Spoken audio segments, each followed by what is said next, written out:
Like, दोस्तों आपका subscribe, and स्वागत है press मेरे the bell खूबसूरत channel icon for exam new booster updates. Platform पर। जैसे कि आप सब लोग जानते हैं कि हम सब लोग कम समय में ज़्यादा से ज़्यादा कंटेंट कवर करने की कोशिश करते हैं। इसी को ध्यान में रखते हुए हम सब लोग एक बार फिर से बाल विकास शिक्षण सिद्धांत की कुछ विधि लाए हैं, जो कि सभी टीचिंग एग्जाम में 2 से या 3 नंबर में पूछे ही जाते हैं। जैसे कि जीन प्याजे का संज्ञानात्मक सिद्धांत, कोहलबर्ग का सिद्धांत और स्किनर का सिद्धांत, थांडाई का सिद्धांत। ये ऐसे सिद्धांत हैं जो 2 से 3 नंबर में किसी न किसी एग्जाम में ही पूछे ही जाते हैं। बात करते हैं जीन प्याजे का संज्ञानात्मक सिद्धांत के बारे में। तो इसमें क्वेश्चन सबसे पहले पूछा जाता है कि जीन प्याजे कहाँ के निवासी थे। तो जीन प्याजे स्विट्जरलैंड के निवासी थे। उनका जन्म 1896 ईस्वी में हुआ। बात करते हैं फिर कि जीन प्याजे किस पर प्रयोग किए। तो जीन प्याजे अपने ही बच्चों पर प्रयोग किए थे। इसमें संज्ञानात्मक विकास के अन्य नाम, जीन प्याजे ने संज्ञानात्मक विकास के कुछ अन्य नाम हैं, जैसे कि संज्ञानात्मक, विकासात्मक, मानसिक, ज्ञानात्मक और अवस्था का सिद्धांत। ये सिद्धांत संज्ञानात्मक के अन्य नाम हैं। जीन प्याजे को विकासात्मक मनोविज्ञान का जनक कहा जाता है।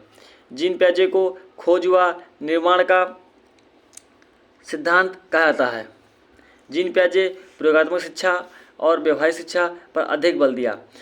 जो आज की शिक्षा है वह व्यवहारिक शिक्षा और प्रयोगात्मक शिक्षा पर ही निर्भर करती है।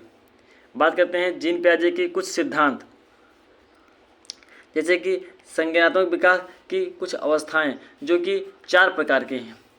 पहला कि संवेदीगामक या इंद्रियगामक अवस्था, इसको सेंसरी और स्टेज भी कहते हैं, या 0 से 2 वर्ष वाले बालक में होता है। जैसे कि अनुकरण का सिद्धांत। तो अनुकरण क्या होता है कि जब बालक सीखता है, स्टार्ट में बालक जब सीखता है तो किसी न किसी चीज़ का अनुकरण ही करता है। मानसिक निरूपण, इसमें क्या होता है कि 0 से 2 वर्ष के बालकों में मानसिक निरूपण होता है। वस्तु अस्थायित्व, इसमें क्या होता है कि बच्चे कुछ समझ नहीं पाता है, ना कुछ बोल पाता है, ना देख पाता है, केवल वह महसूस करता है। यह 18 महीनों के बाद होता है, बाद वाले बालक में होता है। जैसे कि खेलना, इसमें बालक क्या होता है कि इस अवस्था में बालक बहुत ही खेलते हैं। बात करते हैं दूसरी अवस्था की, पूर्व संक्रांतक अवस्था। यह 2 से 7 वर्ष के बालक में होता है। जैसे कि जीववाद, इसमें क्या होता है कि बालक जीवित और निर्जीव में अंतर नहीं कर पाता है। अगर बालक किसी न किसी, जैसे कि अगर दीवार से या ज़मीन पर गिर पड़ता है तो वह बालक खुद से दीवार और ज़मीन को मारने लगता है, यानी कि वह बालक निर्जीव और सजीव में अंतर नहीं कर पाता है। केंद्र का, इसमें क्या होता है कि बालक एक तरह का ही सोचता है, सहज सोच। यह 2 से 7 वर्ष के बालकों में होता है। वही प्रतीकात्मक विचार की बात करते हैं तो यह 4 से 7 वर्ष के बालक में ही होता है। कुछ अनपलटावे गुण, अनुकूलता या लक्ष्य निर्देशित की बात करते हैं तो इसमें क्या होता है कि बालक अपने गोल के फोकस पर ही काम करता है। नेक्स्ट, मूर्त संक्रांतक अवस्था। यह अवस्था 7 से 11 वर्ष के बालक में होता है। जैसे कि विकेंद्रीकरण,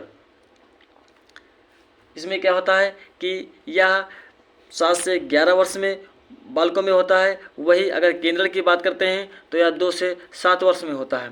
सामाजिकृत भाषा, इसमें क्या होता है, इस अवस्था में क्या होता है कि जो भाषा होती है वह सामाजिकृत भाषा आने लगती है और पलटावी गुण भी आने लगता है। कक्षा समावेशन, यानी कक्षा में समावेशन करना भी आता है। और वर्गीकरण, इसमें क्या होता है कि बालक जो है वो किसी न किसी चीज़ का वर्गीकरण करना सीख जाता है। संरक्षण, इसमें क्या होता है कि बालक एक लंबा गिलास और एक चौड़ा गिलास में पानी भरकर उसका अंतर नहीं कर पाता है, यानी कि ये नहीं जान पाता है कि लंबे गिलास में उतना ही पानी भराता है, केवल उसका आकार बदल देने पर वही पानी चौड़े गिलास में भर दिया जाता है, तो उसका अंतर नहीं कर पाता है। यह विकेंद्रीकरण सिद्धांत है। क्रमबद्धता, इसमें क्या होता है कि बालक में गिनती जो होती है वो क्रम से ही लिखना स्टार्ट कर देता है। मूर्त चिंतन, और इस अवस्था में क्या होता है कि बालक मूर्त चिंतन करने लगता है। नेक्स्ट, औपचारिक संज्ञानात्मक अवस्था जो कि 11 से ऊपर वाले बालकों में होता है, जैसे अमूर्त चिंतन। इसमें बालक क्या होता है, अमूर्त चिंतन करने लगता है, परिकल्पित चिंतन करने लगता है और अहम केंद्रित चिंतन करने लगता है। कुछ जीन पियाजे के सिद्धांत में कुछ संज्ञानात्मक विकास के कुछ आलोचना है, जैसे कि संस्कृति को नज़रअंदाज किया गया है। इस सिद्धांत में संस्कृति को नज़रअंदाज किया गया है और इसमें छोटे बच्चे को कम आंका गया है, यानी इस सिद्धांत में छोटे बच्चे को कम और बड़े बच्चे को ज़्यादा महत्वपूर्ण बताया गया है। प्रशिक्षण और शिक्षा पर ध्यान नहीं दिया गया। इस सिद्धांत में क्या हुआ कि प्रशिक्षण और शिक्षण पर ज़्यादा ध्यान नहीं दिया गया। चलिए बात करते हैं लॉरेंस कोहलबर्ग नैतिक का सिद्धांत।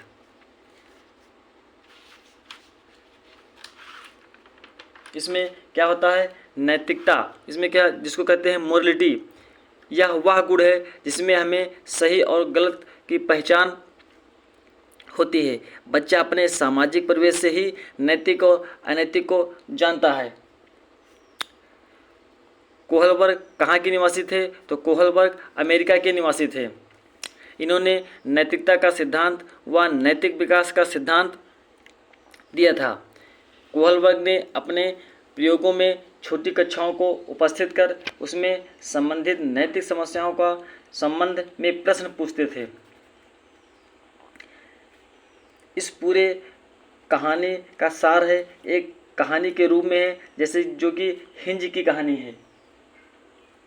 बात करते हैं कि यूरोप में एक महिला मौत के कगार पर थी, तो डॉक्टर ने कहा कि एक दवाई है जिससे शायद उसकी जान बच जाए। वो एक तरह का रेडियम था जिसकी खोज उस शहर के एक फार्मासिस्ट ने तभी की थी। दवाई बनाने का खर्चा बहुत था और दवाई वाला दवाई बनाने के खर्च से 10 गुना ज़्यादा पैसे मांग रहा था। तो हिंज ने कुछ पैसे को इकट्ठा किया और वह दवाई वाले भैया के पास गया। तो वो बोला कि भैया कुछ सस्ते में दवाई दे दीजिए, लेकिन वह दुकानदार क्या हुआ, वह दुकानदार उस दवाई को बेचने से मना कर दिया, क्योंकि वह दवाई के पैसे बहुत मांग रहा था और हिंज उस दवाई के पैसे के अनुसार बहुत कम दे रहा था। तो हिंज ने सोचा कि उसकी पत्नी मर जाएगी, तो वह उस दुकानदार में से वो रात को दवाई चुरा ली। तो हम सब लोग या बालक में यह सीख मिलती है कि इस कहानी से कि चोरी करना उचित है या अनुचित है। बात करते हैं, इस कहानी के 2 पॉइंट हैं, जैसे कि एक नैतिक दुविधा।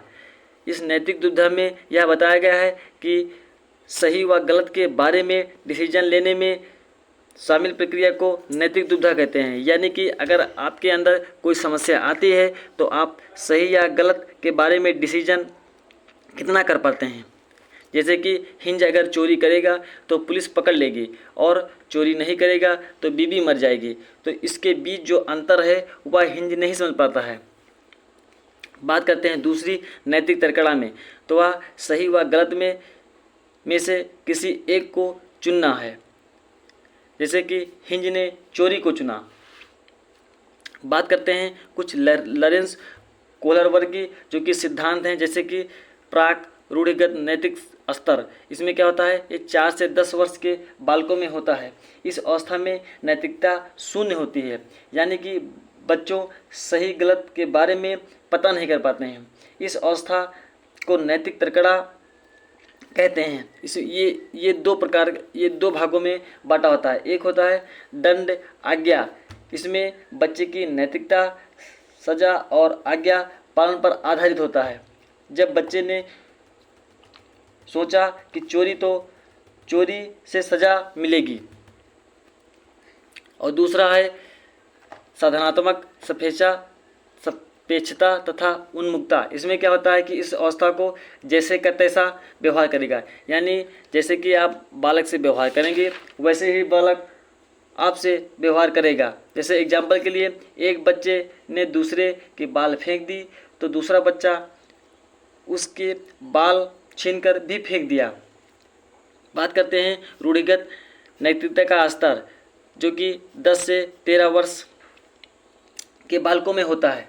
इसमें क्या होता है कि इस अवस्था में बच्चा दूसरे लोगों को मानकों को अपने अंदर संवेशित कर लेता है तथा उसी के अकॉर्डिंग वह सही गलत का निर्माण करता है।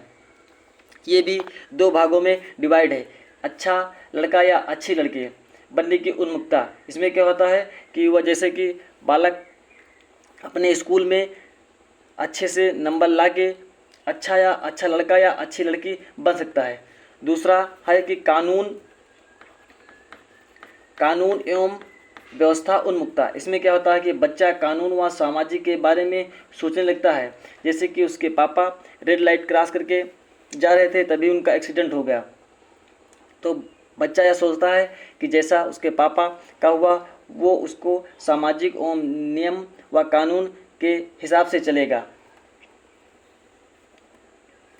अगर दोस्त आपको वीडियो पसंद आई तो प्लीज़ लाइक एंड सब्सक्राइब करिए।